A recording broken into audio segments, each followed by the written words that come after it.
Warning: the SCP Foundation audio archive is classified. Access by unauthorized personnel is strictly prohibited. Perpetrators will be tracked, located, and detained.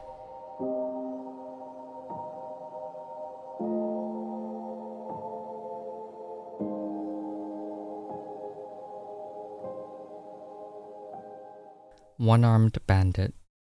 Item number: SCP-142. Object class: Safe. Special containment procedures. SCP-142 is to be kept locked in an accessible room with the following: one table with surface area no smaller than 75 cm by 75 cm. One stool of adjustable height. One wall clock, electric, to be kept visible and running at all times when SCP-142 is in use. Access to SCP-142 is permitted only with express written consent of Dr. or other Level 4 personnel. Staff assigned to SCP-142 must not have any personal or family history of compulsive gambling nor gambling addiction. Staff assigned to SCP-142 are not to make any physical contact with the device under any circumstances. Description: SCP-142 closely resembles a 1940s Black Beauty slot machine, as produced by the Mill Corporation during that era. The only observed irregularity in the external construction of SCP-142 is found in the coin slot of that device, which has been modified to accept any item that will fit in a cylindrical space 5 cm in length and 2.45 cm in diameter. When any object of appropriate size, hereafter referred to as the bet, is dropped into the input chute of SCP-142, the device may be operated as is customary for a slot machine of this model. Should the tumblers come to rest in a losing configuration, the bet is lost and cannot be recovered.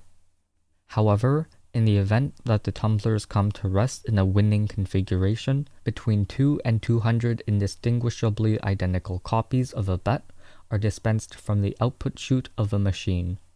In the event that the bet consists of multiple objects, the output of a device, if any, consists of a random assortment of duplicates of the wagered items.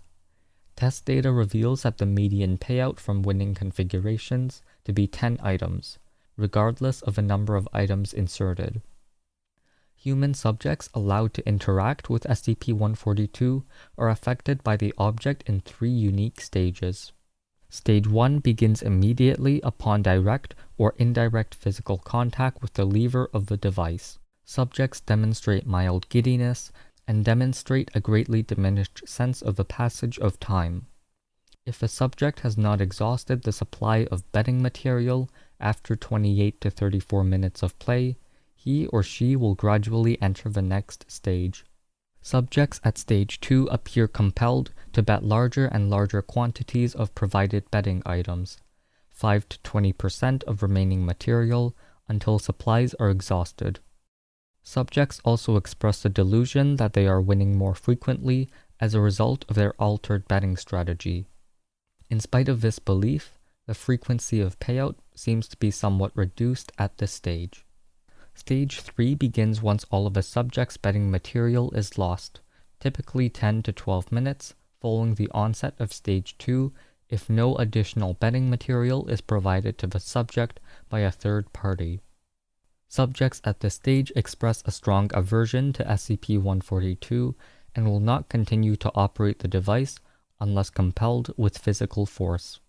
Subjects also express a moderate aversion to any action which would cause an object to pass through a hole, and express a strong irrational fear that they will waste or lose something should they engage in offending activities.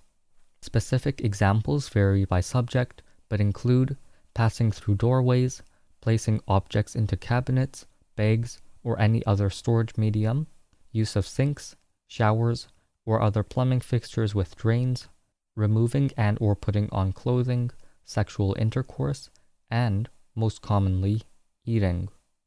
Roughly 62% of subjects that reach Stage 3 will expire due to starvation or malnutrition unless actively compelled to eat or provided nutrients through other means.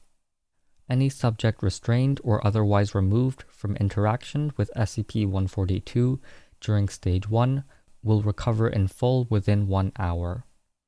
However, Stage 2 subjects separated from the device will enter Stage 3, and the effects of Stage 3 have proven permanent in all cases. Subjects in Stage 3 should be terminated at the conclusion of each experiment. SCP-142 was recovered from an abandoned antique dealership in Ohio following a tip from. Records from that area indicate that the shop owner died of starvation roughly 5 years prior to the retrieval of the device.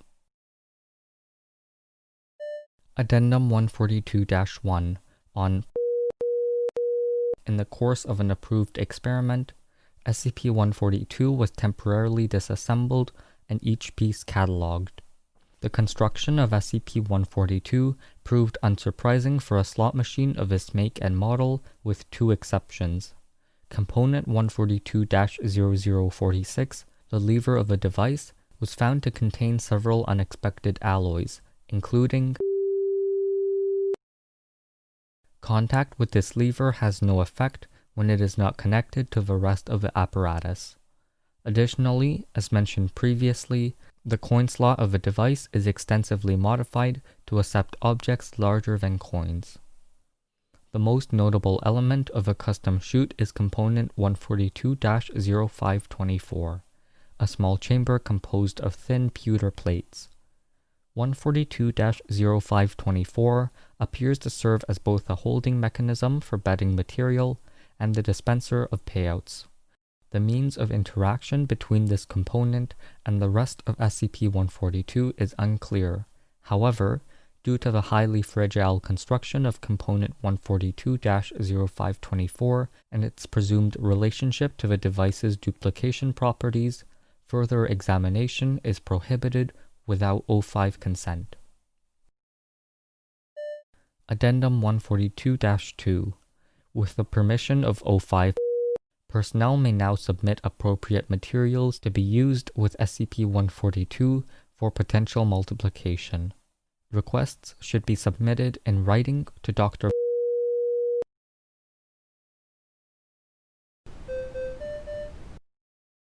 Thank you for listening. Intro music was from Punch Deck. You can find more at soundcloud.com/punch-deck. Level 2 patrons or higher get early ad-free episodes. If you would like to support this show, you can check out scpaudioarchive.github.io/support. Rating, reviewing, or sharing always helps. You can also join our Discord server, which is linked in the show notes. Thanks for listening, and I will see you in the next episode.